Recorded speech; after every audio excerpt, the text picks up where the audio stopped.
News की निशानदही पर Malir city police की खोखरापार में कार्रवाई। लाखों रुपए मालियत की कल्टस कार में भरी छालिया और गुटखा बरामद कर लिया गया है। मजीद जानते हैं कामरान मिन्हास से। जी कामरान, मजीद तफसीलात साझा कीजिएगा। कराची पुलिस की जो है गुटखा माफिया के खिलाफ कार्रवाइयों का सिलसिला जारी है। चैनल 5 न्यूज की निशानदेही पर मलिर सिटी पुलिस ने खोखरापार के इलाके में कार्रवाई करी है और कल्टस कार जो है उसमें भारी मिकदार में जो है छालिया मौजूद थी, जिसकी मालियत लाखों रुपए बताई जा रही है और उसके अलावा गुटखा मावा भी मौजूद था। पुलिस ने जो है उस कार से ये सारा सामान बरामद कर लिया है, जबकि एक मुलजिम अब्दुल जब्बार को गिरफ्तार कर लिया है, जबकि दूसरा मुलजिम जिसका नाम जफर बताया जा रहा है वो फरार होने में कामयाब हो गया है।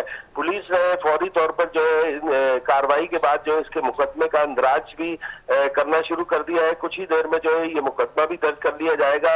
इस हवाले से SHO मलिर सिटी फरासत शाह का कहना है कि कोशिश ये की जा रही है कि मलिर सिटी थाने के हदूद में किसी सूरत में जो है समाजी बुराइयों वाले और इस तरह के मोजरे सेहत काम को जो है मुकम्मल तौर पर बंद कराया जाए, तो इसलिए जो है इन कार्रवाइयों का सिलसिला जारी है। उन्होंने चैनल 5 न्यूज को भी खराज तहसीन पेश किया कि उनकी निशानदेही पे ये कार्रवाई अमल में आई है।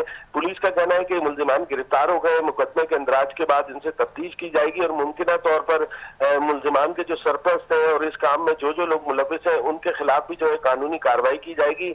अभी कुछ ही देर में जो है मुकदमे का अंदराज मुकम्मल कर लिया जाएगा और मुमकिन तौर पर जो है पुलिस जो है मजीद इस पर कार्रवाई करेगी।